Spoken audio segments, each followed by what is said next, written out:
Hi guys, my name is Age. You're welcome to Ever Simply.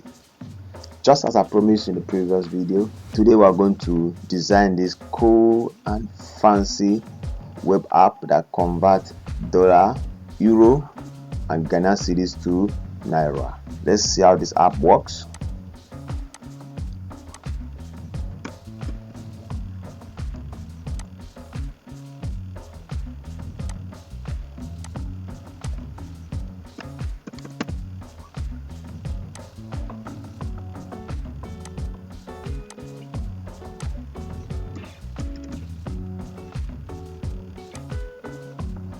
So here we go. So basically for this app, just the way we have been doing with our Pywebio apps, we import the input and the output module. We are going to import the start server, and then towards the end of this video we're going to configure our app to look as fancy as it is going to look.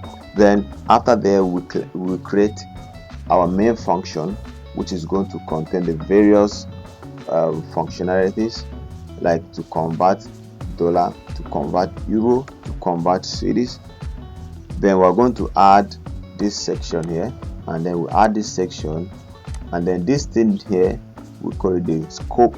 Is similar to what we call div in HTML, a container that will show our display. Then we create a loop that will keep on bringing these radio buttons. Okay, so without waste of time, let's move to VS Code. And if you have not subscribed to this channel, subscribe to this channel to help the YouTube algorithm. Let's dive into the code. So we're here in VS Code. So let me create a new script, and I will call it webapp3.py. Now, in order not to make this video to be too long, already I have my program code that I've done for the demonstration. The link is in the description. Follow it if you want to test it with me, or if you want to code with me from scratch. So first thing, we import the basic modules that we need. The next thing, we are going to set some predefined values. Let's say this is the base unit for the various currencies: dollar, euro and Ghanaian cedis. After we have defined our base unit, the next thing, we create a function main, which will contain all the other functions for conversion of dollars, euros and GHC. So let's create empty functions. Let me call this one dollars, or let me say dollar. It will take an argument $, so pass. We'll come back to it later. Let's create another function and call it euros. It will take in an argument also. So let's call another function cedis, which will take in CD as argument. Now that we have created our model for the functions, let's create the heading for our web app. So this is the header for our web app, which is the HTML tag H1, and then we have the subtext, which is convert to Nigerian naira, which is the paragraph that is put in bold font style. And then we have that our display, which is like a div that will display whatever the conversion the user have made. We have it here. So let's try to run our app and see how it will look now. If go to main, so let's run our main function, start server. Then let's call our main function, and then let's set our debug true. Let's run this, and then you see how it will look like for now.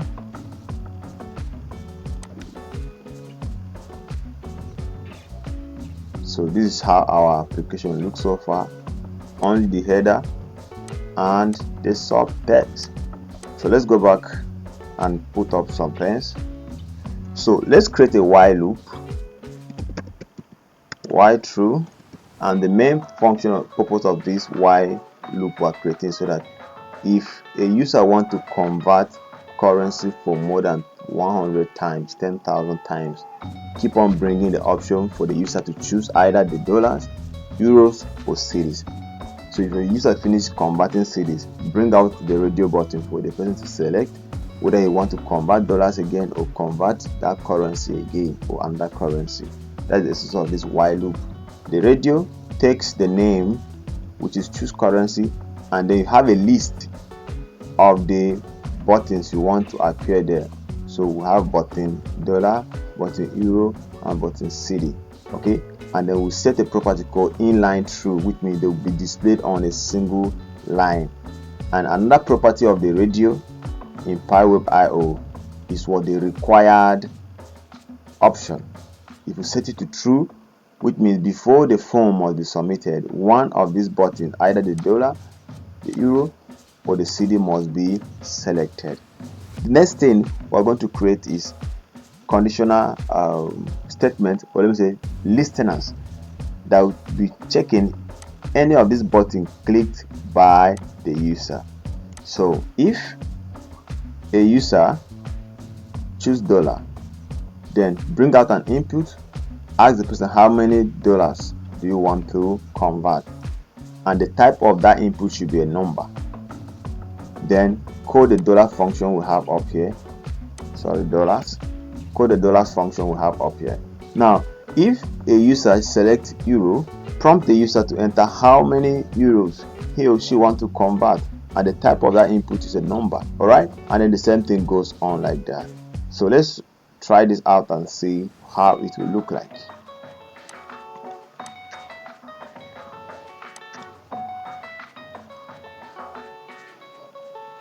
Now this is the outcome of our app so far.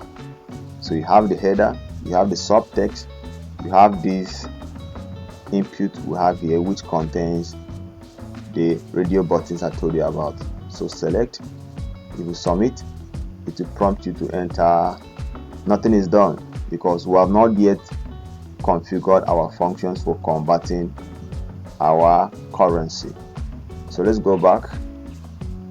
Now the next thing now is let us configure each of these functions. Okay, let's configure each of these functions. So basically what we want to do here is that if a user enters a response down here, okay, whatever the person enters as his or her response, take it and pass it as an argument to the dollar function. Now here in dollar function, we multiply whatever the input from the user times the base unit of that currency. So in this case, now if a user enters $5,000, we'll multiply it by 432 naira. That will give us our equivalent in naira. So let's change it to dough. The same thing we'll do it here. Let me copy this. Since we are going to have input, let me remove that pass, paste it, which means this will be what? Euro.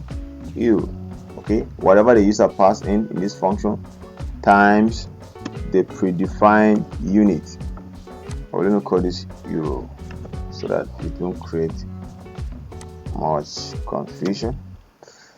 Euro. Okay, I'll do the same thing for the Ghana cedis. So it will be cedi times GHC. So our function is halfway done. Now let's tidy up this. So if after everything is being converted, now put this thing on the screen. So let's say put text. So whatever the conversion, just print the result on the screen for us to see. Okay, so let's just try this.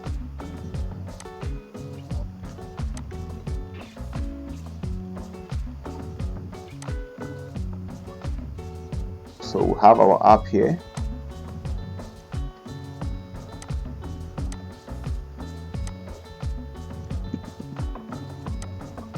So our app is working. $120 is what? 15,129 naira. Okay, let's try euro. Let's talk about 23. That's around what? 10,000 naira. So let's go back and tidy up our work. Now the put text will not give us a fancy output the way we want it to look like. So let's remove this put text and use another method in Pywebio called the put code. Now the put code takes the content. Okay, now in this case we want to format our output. If you can recall how we showed it here. Okay, this is what the container for this our output. Okay, so our functions are fully working now, but the only setback or the only thing is this: the put text will now give you a clean output. So let's remove this. Okay, let me remove all occurrences of this put code. All right, and what we want to put here is what? A format string. So let's use a formatted string. All right, so we have a nice formatted string here. We have copied and pasted the code. You can check the link to see the code, but let me explain what this line of code does. We have this envelope here, which is going to take whatever the user enters. So let's say the user enters $100 now. It will put what? $100 is equal to this container here. We take the result of whatever is calculated. Okay, so let's change it here. Instead of dollars, let's edit this thing to euros.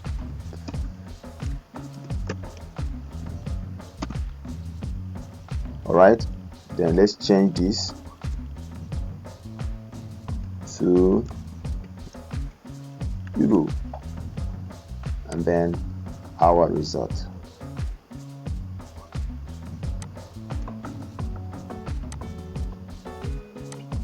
Okay, so let's copy the same thing and do it for GHC.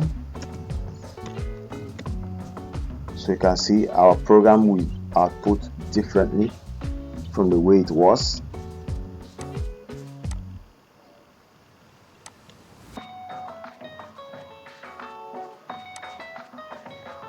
So let's check it. Dollars, submit, 100. As you can see, our output is quite different from the way it was. So which means $100 is equal to 10,000 naira. If we try it for euro, okay, it has given us a nice formatted output. Let's try this.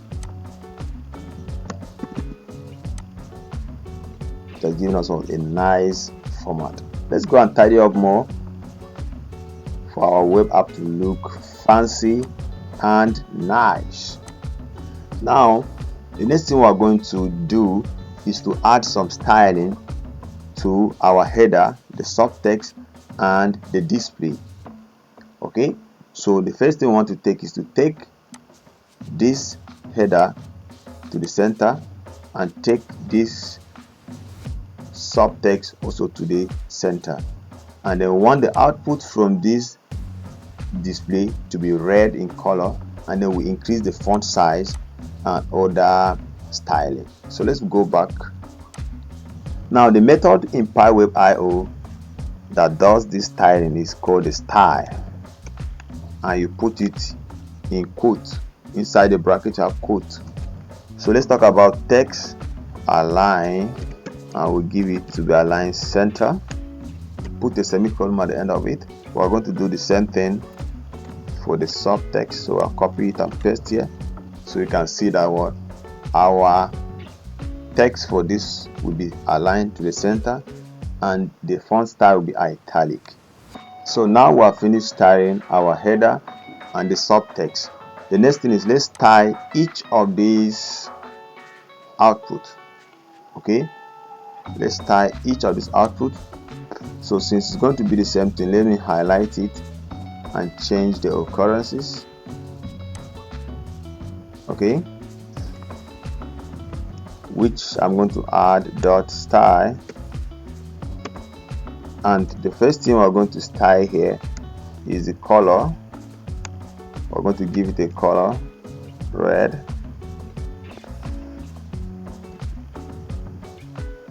Okay, then we will put the font size.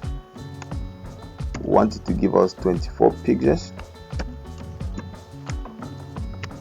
24 pixels. Then we're going to define the width of that our scope for our output. Okay, so I'll give it 70% so that it not take the whole of the screen. These are the basic things we need. So let me copy it and paste across all of this. So let's run our program and then let's see how it will look.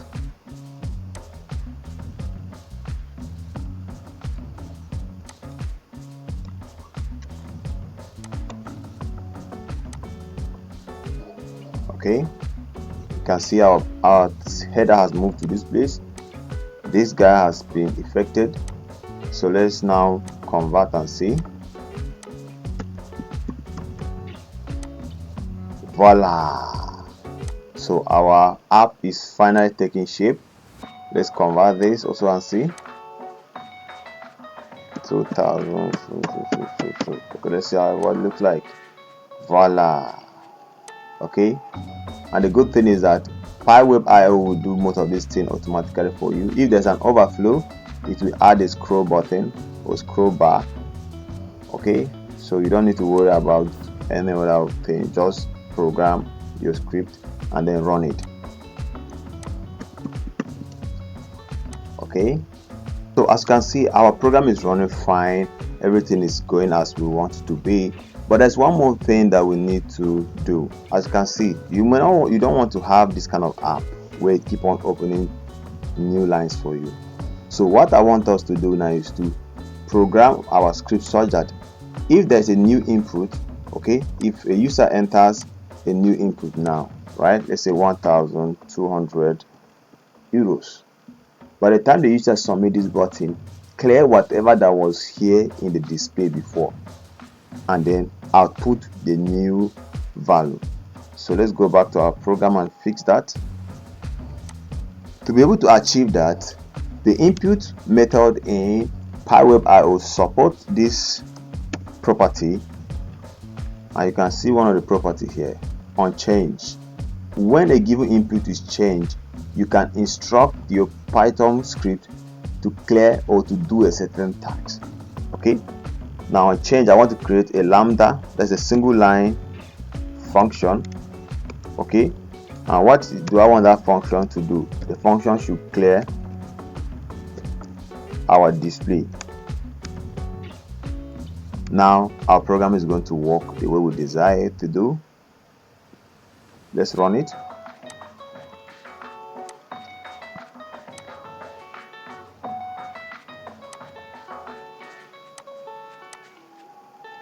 Say 1,200. Okay, let's try to convert another one. Let's say 2,300. Oh, why is the problem? It's still giving us this. Okay, let me check something. Okay, our function doesn't have a variable, so let's add, let's say C and C. All right, so this will hold the change on this input. Coming up here, we need to specify the scope. Okay, so which means after we have formatted the string, we need to specify the scope. There's an option here for what? Scope. All right, you can specify the scope where you want this output to be displayed. So if I have more than one scope in my web app, I can specify where this output should be displayed, either in this scope or another scope. I can have scope display 1, display 2, display 3, display 4. So let's say scope. We'll give the name of that our scope, which is display. I'll come down here, let me copy it and paste it across all the output. So paste it here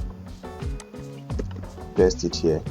Our program should be working fine now.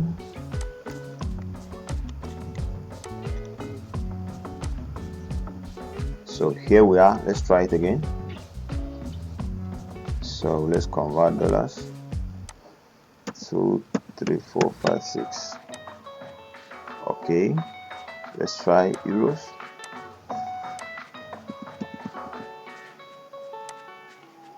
Okay, so let's select another one. Notice it. Alright, let's see. Once I start typing, it will clear the output. Guys, are you seeing it? That once there's a change in this input, which we showed it here. Alright, we said that what if there's any change for the input, then clear this display. So once you remove the old value and you start typing a new value, it will clear the display, ready for your new output. Alright, submit. You have the output. If I choose another currency that I want to convert, once I start tapping, let's say 1, 2, the display will be cleared. So actually this is a nice web app than what we had before.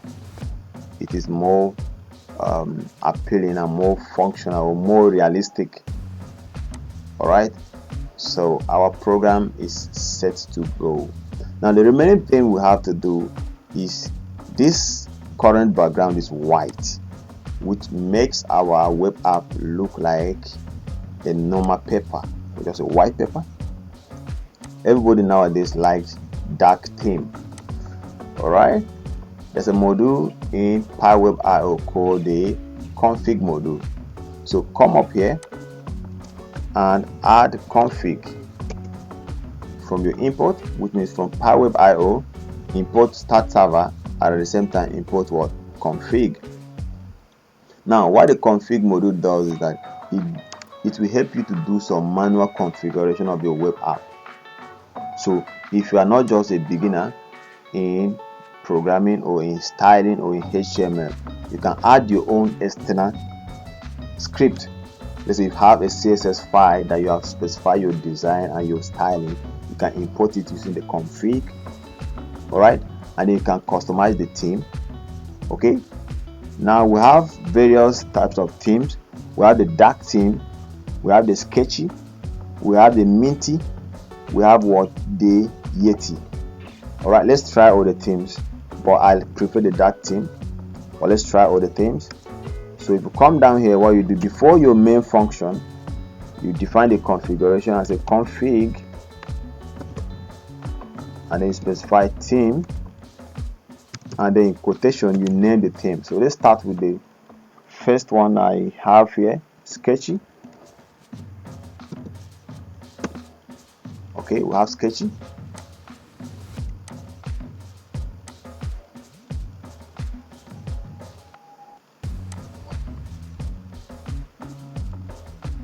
Now this is how our sketchy theme will look like. If you like this one, leave it like this, but I don't like it for this app. It looks somehow like cartoonized. Let me put it that way, it's cartoonized, but it still give us what we want. Okay, I say this. So if you want to use the sketchy theme, you can use it. Let me go back and change. So let's change this to minty and run it.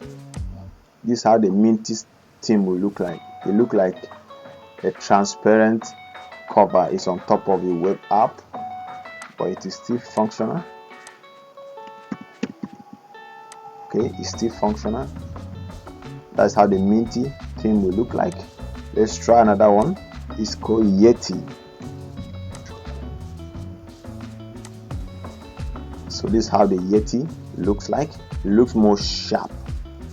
Okay, I like the Yeti and the dark theme.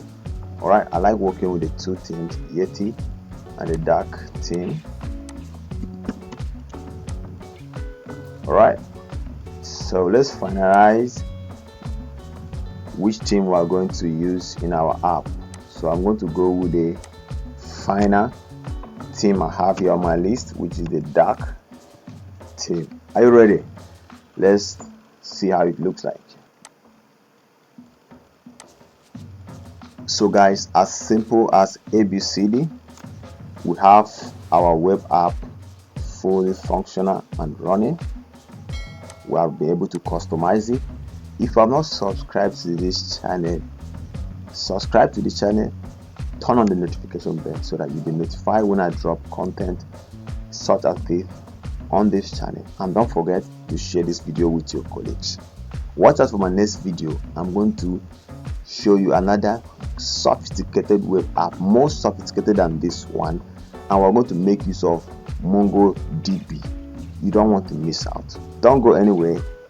I will be back just a minute.